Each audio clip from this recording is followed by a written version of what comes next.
name is Dan X. Padgett, and I was raised at 6 Points, North Carolina, which is about 6 or 8 miles from Flint Hill and on the east, and about 6 or 8 miles to Harris on the west.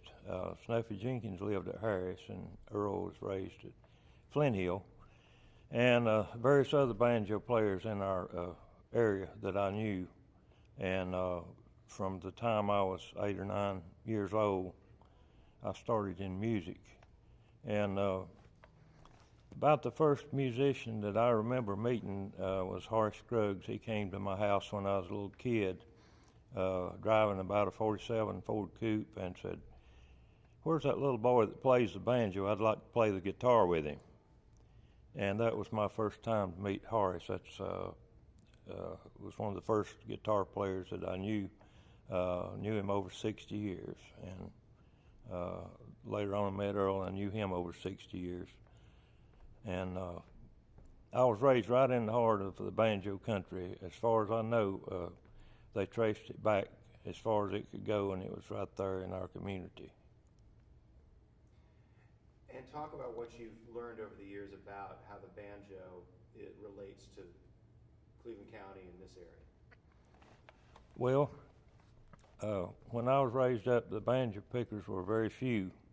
They got down to less than 5 or 6, I think, at one time during the 50s, and a few of us hung on to the tradition, but there's not much interest in it at that time, and we just kept on playing. I've been playing over 60 years, continuous, and I've met a lot of people I wouldn't have met otherwise if I hadn't have been into music.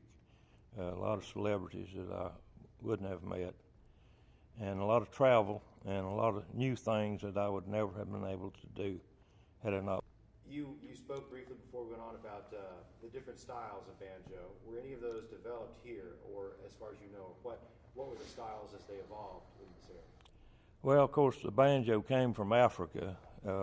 The black slaves brought it over here from Africa. It was a 4-stringed instrument with a neck, with a skin head on it, and it was picked with either your fingers or a straight pick.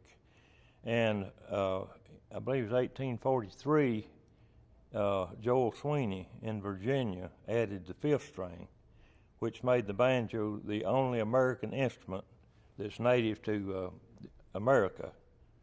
All the other instruments came from other countries, but the banjo, and it was invented here in America. And the styles that evolved were the old styles, like the claw hammer, they called it, which was a simple brush.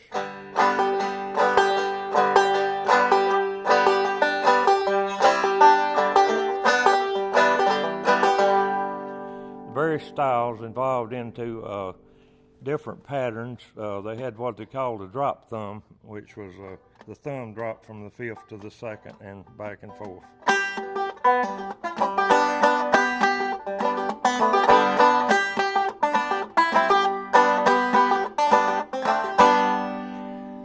Then it evolved to the thumb and index finger, which was one of the early methods I saw in my community. A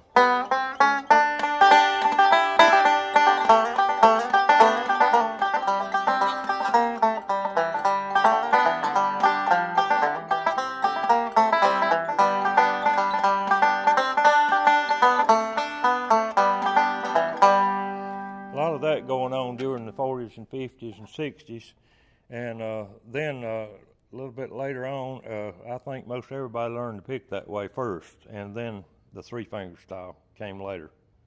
But you basically learned with the 1 finger and the thumb first, and then 2 fingers, which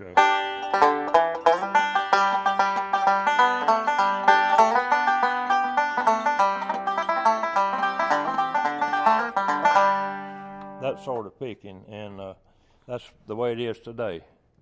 And then I have a friend who invented the chromatic style picking, or progressive style.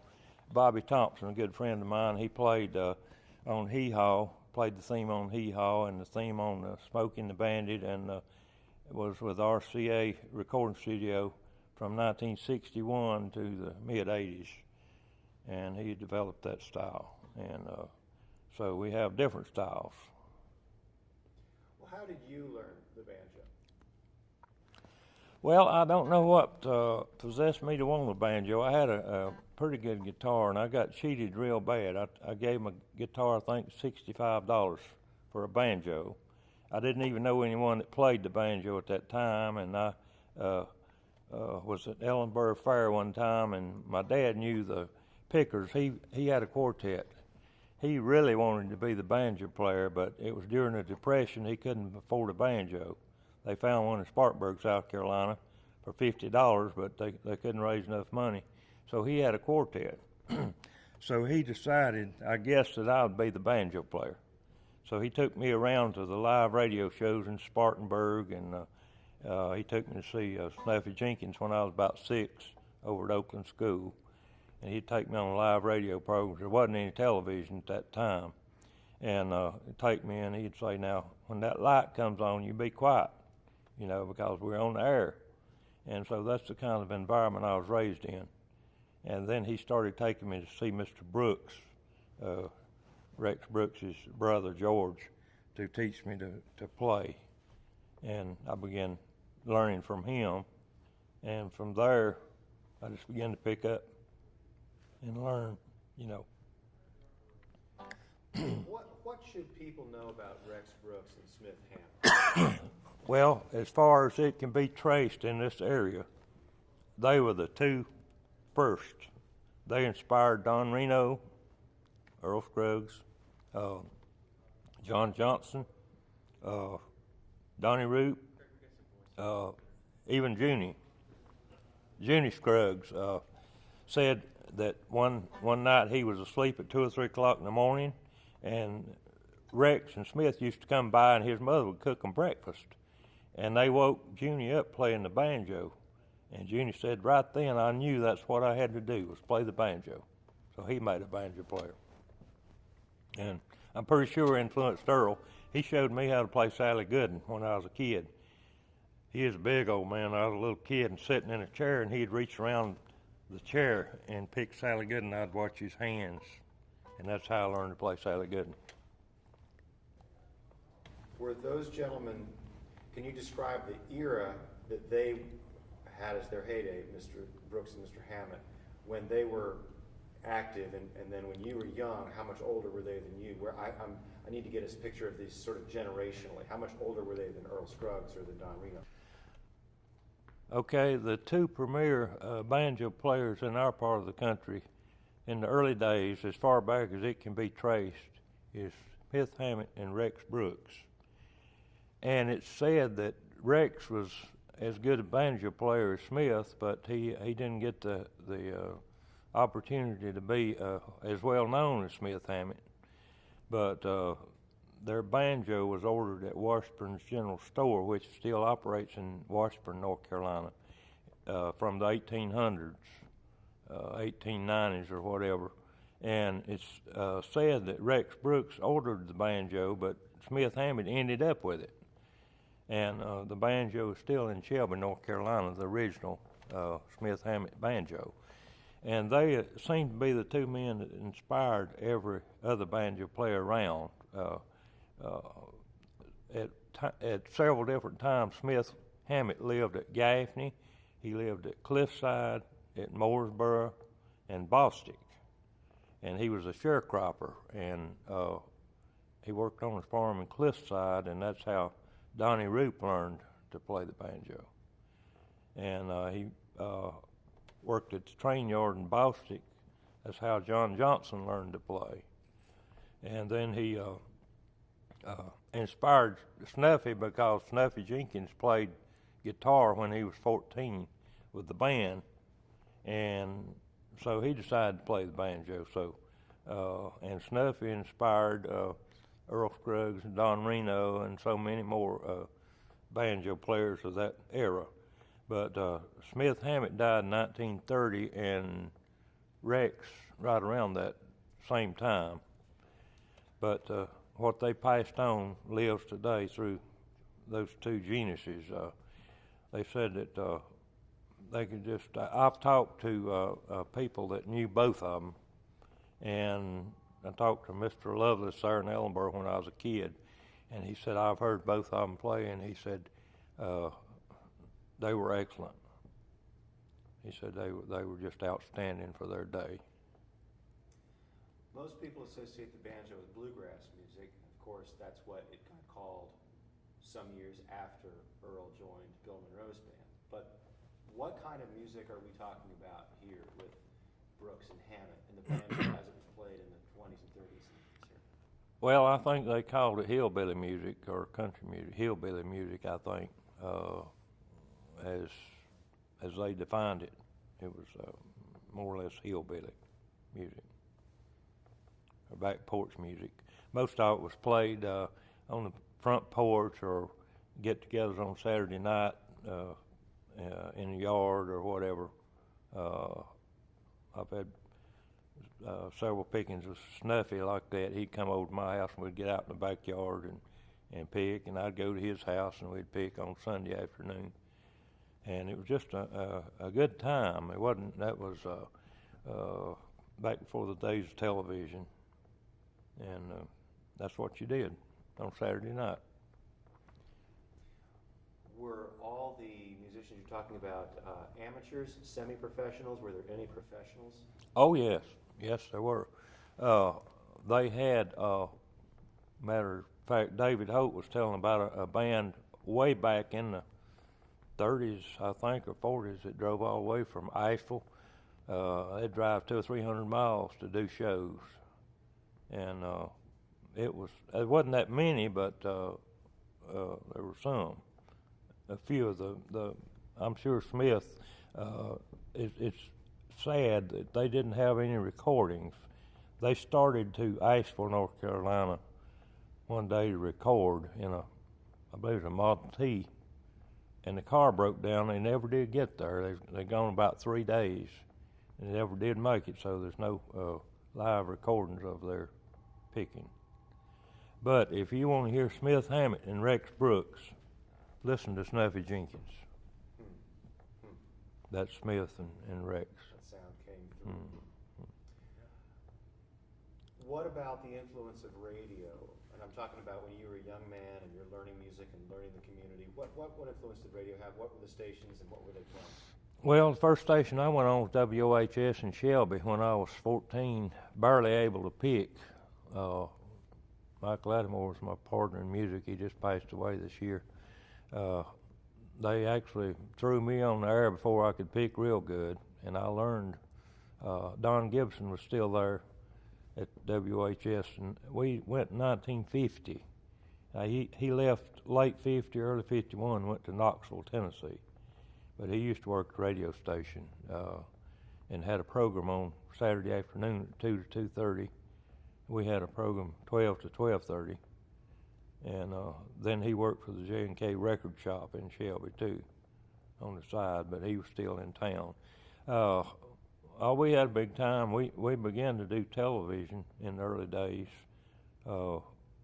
We went to Channel 3, Channel 7, Channel 13, and then when I came back from Nashville in '57, Elvis Presley had pretty well turned the country music upside down. Came back and joined Charlie Moore on Channel 7 television in Spartanburg, and I worked with Charlie. We did double headers. Bill Monroe would join us, and we'd do 2 weeks at a time, and we pretty well could write our own ticket and had a lot of packed houses in the 50s with a live. We were on Monday through Friday, and then we left there and went to Lake Bowen, South Carolina, stayed there 12 years at a place called Happy Holler. That was our gold mine there. Have you been a professional musician exclusively through this period, or have you traded music and other work? Well, I have worked enough to draw Social Security, but basically I've played, we played for about 12, 15 years with no Saturdays off. And basically, I've played music the whole time. You're describing a time when so much of that music and entertainment was made locally and consumed locally. And now, of course, most of our entertainment, which you turn on the television, is national and international. Right. Can you describe how that affected you and the community here to have music that was indigenous, made by local people, played on local radio stations and television stations? It seems like it's a place that cultivated and kind of perpetuated its own music. Yeah, it's kind of a different ball game there. With we of course, my most enjoyable times was live television or live stage shows. But even up to the 1958, when I did work with Lester Flatt and the Foggy Mountain Boys, Earl was out 2 weeks. Only one television station had videotape, and I believe that was either Bluefield or Huntington, West Virginia. We taped the show at lunchtime one day, and then the program was usually 6 to 6:30 live, and there's only one station had a videotape, and they raced it each week, taped it over and over. But it's a different world now than it was then. It's so much going on. Well, what do you think Cleveland County has retained that you knew of it from then? Well, there's a lot of heritage here. There's a lot of history here. In the 50s, musicians had it pretty rough, pretty hard to make a living. Just the sign of the times, I guess. It just wasn't. Like I said, the banjo players got down to, I could name only 5 or 6 in this community or in this area. Shannon Grayson was one. He played with the Briarhoppers in Charlotte, North Carolina. And Bobby Thompson, Buck Trent, of course Earl, and Snuffy Jenkins, Don Reno. That's about it. Are you saying that even the amateur picking scene dwindled away? There wasn't those? Wasn't any. Why do you attribute that to? Well, the only thing I can figure is it took them too long to learn to play. It's too hard to do. They liked it, you know. They loved it, but they wasn't willing to take the time to learn to pick, you know. Are you concerned now about the tradition being carried on? Oh, I know it'll be carried on. Yes, I know. I teach music, and I've been teaching 40 plus years, and I've had close to 4,000 students in those 40 plus years. So I'm sure it'll go on. I wanted to ask too, to go way back when Rex Brooks and Smith Hammett were playing. How did it get from the black slaves to, say, 1880 at the Washburn store? You know, were there any black banjo players in Cleveland County that they listened to? There were some, but very few. I didn't know how that. On the 5-string, they mostly played the 4-string. Yeah, I've got an old video there at studio that's you may have seen it. It's 1928 to 1933. It's got a lot of the old pickers, and it's got President Roosevelt on it at Warm Springs, Georgia. It's got early Bob Wills. It's got a lot of the old Dixieland. But it's got the only 3 of Jimmy Rogers' video that was ever made. So it's old. Got some of the oldest footage I've ever seen on it. On the teaching question, when you take on a student, let's say they're young and maybe a teenager, and they don't seem to come with any knowledge, or they may not act like they care about this tradition, what do you try to impress on them to make them take seriously? Well, there's another teacher asking me about it, and he said, "How do you teach a person that's that way?" I said, "Well, the first thing I try to do is get their attention, and go from there." I've got students that are 5 years old. Got fiddle students that are 5 years old that can play. do the shuffle and everything on the fiddle. You have to figure out ways to keep their interest and keep songs out in front of them that they like and that they want to learn to play. I have, last count I had between 800 and 900 banjo tabs. I've written 30 books. And I won first prize at Hollis Fiddlers Convention in 1951. Uncle Dave Macon came to attend that one time. And Scott Withrow, who's the grandson of the founder, just finished writing a book, and he put a couple of those pictures in there. And he said, if you'll give me about 3 months, said, we'll write a book on the old musicians in this area. So we've got that project coming up. But what would you like them to take away, the one or two things about this area that they would take pride in? What would you try to convey to them about what their playing banjo in Cleveland County means? Well, it's our heritage, that's been passed on down. It's a very sacrificing thing to do. Earl sacrificed. You'd have to ride his bed in that bus and do his schedule to know what I'm talking about. JT knows what it is. The old bus at that time, this was 1958, the old Martha White bus had no real air conditioning on it. It was hot like it is now. We rode with the windows down and got the TV station, went to the dressing room and dressed to go on the television. And it was cold in the wintertime. Wasn't much heat. And I think we were in 13 states the first week. And when we weren't on TV or show, those wheels were rolling. So it's a big sacrifice. People don't realize what he went through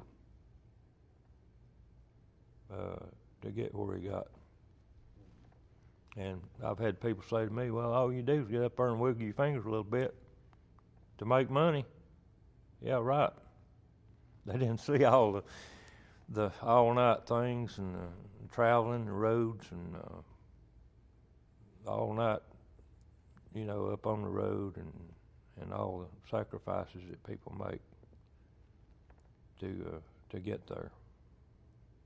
What did you learn about the unity of the band, about the character of those guys, and about Lester and Earl? Most Joyce. Lester was just like you saw him, just a happy-go-lucky. He told me one time, he said, I love bluegrass music. If I had to eat hot dogs all the time to play bluegrass, I'd eat hot dogs. And he said we were fixing to go on television in West Virginia, and he said, he always called me Padgett. He said, Padgett, you want to MC the show today? And I said, no, sir. He said, why? I said, come on. I said, no, sir. He said, why? I said, I don't want to. He said, well, I didn't either, but said our announcer called 15 minutes before showtime, sick, and he said, I can't make it. He said, I've been doing it ever since. But Lester was doing what he wanted to do, and he really enjoyed it. If the tradition dwindled in the 50s, what over these decades since have you seen that's re-sparked the interest? And of course, the folk revival in the early 60s, 61, helped it. But when I was teaching, the movie Deliverance came out with Dylan banjos, and my business just about increased fivefold. And they sold I read in the paper where all the music stores had sold every banjo they had or could order at that time. That was the first big jump in it. And then the next one was the Old Brother movie, I think. Well, of course, you had the Beverly Hillbillies, Bonnie and Clyde, Smokey and the Bandit, and I think all of it together has more or less caught the attention of the people and brought it into being popular again. Dan, how do you feel about the whole world looking at Cleveland County now?